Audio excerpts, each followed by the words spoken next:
This is one of the last of the chain rule videos we'll be doing, and this is an example of a table and how we can use the chain rule to solve for this.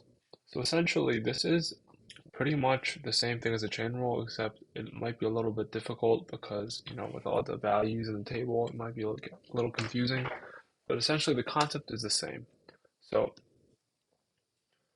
um, read the question. The functions f of x and g of x are differentiable with selected values in the table. Let h of x equals f of g of x. What is h prime of 2? So in this case, you want to write down the equation for h prime of x, and that is f prime of g of x times g prime of x.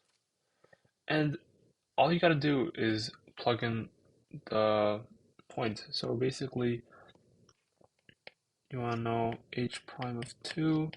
That's going to be f prime of g of 2 times g prime of 2. So let's find g of 2 first. G of 2 is going to be right here, and that's -1. So we plug that in. It's going to be f of -1 times g prime of 2. G prime of 2 is 3, and f prime of -1